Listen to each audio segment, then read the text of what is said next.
I never thought I would become the subject of a neighborhood scandal, but leave it to Karen Vanderbilt to turn my quiet existence into her personal crusade. My name is Marcus, and I work as a consultant for various entertainment industry clients. It is a job that requires discretion, professionalism, and the kind of connections most people only read about in magazines. I had moved into the Riverside Gardens luxury condominium complex 6 months prior, specifically choosing a top-floor corner unit for the privacy and the view. The building was beautiful, modern, and expensive. The kind of place where people minded their own business. Or so I thought. Karen lived 2 floors below me and served as the self-appointed morality police of our building. She was not officially part of any HOA, but she acted like she ran one. The woman was in her late 50s, always dressed like she was about to attend a country club luncheon, and possessed the uncanny ability to make everyone around her miserable. Her days seemed to consist entirely of watching surveillance footage from the building's common areas, interrogating the doorman about residents' visitors, and filing noise complaints for sounds that did not exist. Before we go any further, if you are enjoying this story of what happened when Karen took things way too far, please hit that like button and subscribe to Karen Eat World. Trust me, you will not want to miss what happens when entitled behavior meets consequences. Now, back to the story. My particular client situation is what set Karen off. One of my clients, Jasmine Rivera, was a successful adult content creator who occasionally needed professional consultation on contracts, platform negotiations, and brand management. She was smart, business savvy, and treated her work with the professionalism of any entrepreneur. We had completely normal business meetings. She would come to my condo, we would review documents at my dining room table, discuss strategy, and she would leave. Nothing illegal, nothing inappropriate, just business. But Karen saw Jasmine enter my unit once, apparently recognized her from somewhere online, and decided she had discovered a den of sin in her precious building. The first incident happened on a Tuesday afternoon. I was walking through the lobby when Karen intercepted me near the mailboxes. "Mr. Chen, I need to speak with you about the type of visitors you have been bringing into this building. This is a respectable residence, and we cannot have certain people coming and going at all hours." I was confused at first. "I am sorry. What people are you referring to?" Her face turned red.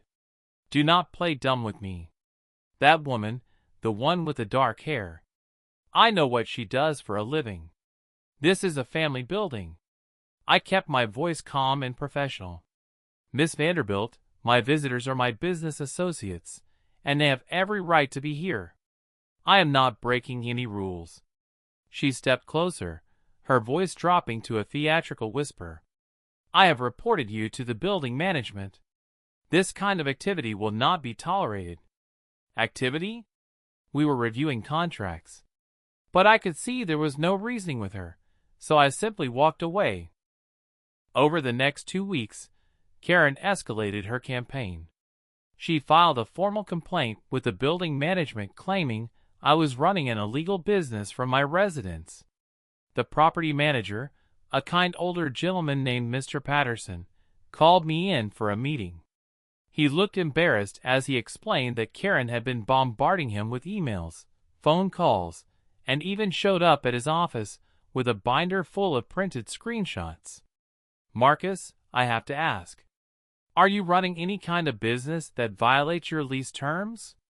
I showed him my lease, which explicitly allowed for home office use and client meetings. I explained my consulting work, provided references, and assured him everything was legitimate and legal. He sighed with relief. "I figured as much. Between you and me, Miss Vanderbilt has filed complaints about half the building. I will handle this." But Karen was not done. Not even close. She started lingering in the hallway whenever she heard my door open. She would take photos of anyone entering or leaving my unit. She convinced a few other residents that I was running some kind of inappropriate business, spreading rumors in the building's social media group. One day, I found a note slipped under my door. Your immoral activities are being watched. God sees everything, and so do I. You will be exposed. It was printed in bold capital letters, and signed but obviously from Karen. I decided to address this directly. I knocked on her door one evening with a plate of cookies as a peace offering, hoping to have a civil conversation. When she opened the door, her eyes narrowed immediately. What do you want? Miss Vanderbilt, I wanted to talk with you neighbor to neighbor. I think there has been a misunderstanding about my work. She crossed her arms. There is no misunderstanding. I know exactly what goes on in your unit. I am a business consultant. My client meetings are completely professional and legal. I would be happy to explain. I do not need explanations from someone like you. I need you to stop bringing those people into this building. Someone like me. I felt my patience wearing thin, but I maintained my composure. I am going to continue conducting my legal business from my home office, as is my right under my lease. I hope we can coexist peacefully. She slammed the door in my face. The situation reached a new level of absurdity when Karen started calling 911. Yes, you read that right. The first time, 2 police officers showed up at my door looking confused and apologetic. We received a call about a disturbance at this address. I invited them in, showed them my quiet, orderly condo, and explained the situation. They were professional but clearly annoyed at the waste of resources. Sir, if someone is harassing you with false police reports, you can file a complaint. I thanked them and decided to document everything going forward. Karen called the police 3 more times over the next month. Each time, the officers became more frustrated with her. The last time, one of them told me that Karen could face charges for filing false reports if she continued. I was documenting everything now. Every interaction, every note, every police visit. I had security footage from my own doorbell camera showing her lurking in the hallway. I was building a file, though I did not yet know what I would need it for. Then Karen made her biggest mistake. She decided that if she could not get me evicted through official channels, she would gather evidence herself. My balcony faced the city skyline, and I often kept the sliding door open for fresh air while I worked. My home office was set up in the living room with a view of that balcony. One Thursday afternoon, I was in a video call with Jasmine, reviewing some contract language on my laptop at the dining table. It was completely mundane. We were both fully clothed, drinking coffee, discussing payment terms and platform policies. That is when I heard the noise. A scraping sound, followed by heavy breathing coming from outside. I looked up and froze. There, climbing onto my 10th floor balcony from the balcony below, was Karen Vanderbilt. She was red-faced, panting, holding her phone up clearly trying to record through my open balcony door. I have got you now, she shouted triumphantly. I am getting proof of your illegal activities. Everything happened in slow motion. Karen was trying to lean forward to get a better angle with her phone camera while balancing on my balcony railing. Jasmine and I both stood up in shock. Ma'am, get down from there, I yelled, moving toward the balcony. But Karen was so focused on her phone, so determined to catch us in some imaginary illegal act, that she did not notice she was losing her balance. Her foot slipped on the railing. Her eyes went wide with sudden fear. She grabbed for the railing, but her momentum was already carrying her backward. She fell. Not off the building, thank God. She fell backward onto my balcony, but her legs hit the railing hard and she tumbled awkwardly. I heard a sickening crack. She screamed in pain. I immediately called 911 while Jasmine, who had first aid training, carefully approached Karen. Do not move. Help is coming, Jasmine said calmly. Karen was crying, clutching her leg. Her phone shattered on the balcony floor next to her. The paramedics arrived within 8 minutes. Building security had already come up after hearing the commotion. As they loaded Karen onto a stretcher, she was still trying to spin the narrative. He lured me up there. This is entrapment. I was gathering evidence. The senior paramedic looked at me with raised eyebrows. I simply showed him my doorbell camera footage on my phone, which clearly showed Karen climbing up from her own balcony completely unprompted. The paramedic shook his head. "Ma'am, you are going to the emergency room. We can discuss this later." As they wheeled Karen out, Mr. Patterson arrived looking absolutely done with the situation. I showed him the footage. He watched the entire thing, Karen climbing up uninvited, Karen falling while trying to record through my window, all of it. "Mr. Chun, I am so sorry. This is absolutely unacceptable. She is clearly the aggressor here." I nodded. "I would like to pursue this formally." Over the next few days, I learned that Karen had broken her leg in 2 places and fractured her wrist. She would need surgery and months of physical therapy. But more importantly, she was facing serious legal consequences. The police charged her with stalking, trespassing, and criminal invasion of privacy. Her attempt to film me and my client without consent, combined with the months of documented harassment, painted a very clear picture. But here is where my particular background became relevant. You see, I did not just consult for entertainment industry clients. My graduate degree was in media law, and I had spent 5 years working for one of the most powerful entertainment law firms in the country before going independent. I knew exactly what legal tools were available to me, and I had the connections to use them. I filed a civil lawsuit against Karen for harassment, stalking, invasion of privacy, trespassing, and defamation.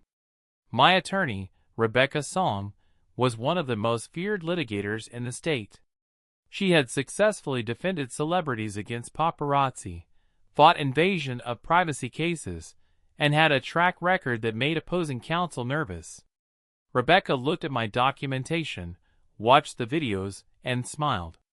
"Marcus, this is the most clear-cut case I have seen in years. Let us make an example out of this." We sued for damages, but more importantly, we sought a permanent restraining order and demanded Karen pay for a comprehensive security upgrade to my unit. But the real brilliance of Rebecca's strategy became clear when we discovered something interesting during discovery. Karen was not just a busybody neighbor. She had been writing a blog called Exposing Immorality, where she posted photos of various neighbors, made accusations about their personal lives, and named names. My name and address were on there. Jasmine's full name and photos were on there. Karen had been cyber-stalking and defaming multiple people in a public forum. This turned a simple harassment case into something much bigger. We added cyber-stalking charges. We subpoenaed her blog records, her social media accounts, everything. What we found was years of similar behavior toward other people in other buildings she had lived in. Karen had a pattern.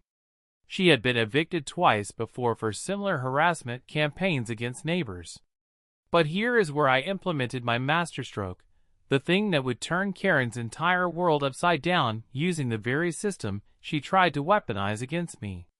During discovery, we found that Karen owned her condo unit outright. It was her primary residence and her most valuable asset, worth approximately $800,000. My attorney looked at me during a strategy session and said something that changed everything. "You know, if we win this case, we could potentially place a lien on her property for damages." I thought about it for exactly 3 seconds before I understood the beautiful irony. Karen had tried to get me kicked out of my home, so I was going to take hers. We calculated damages.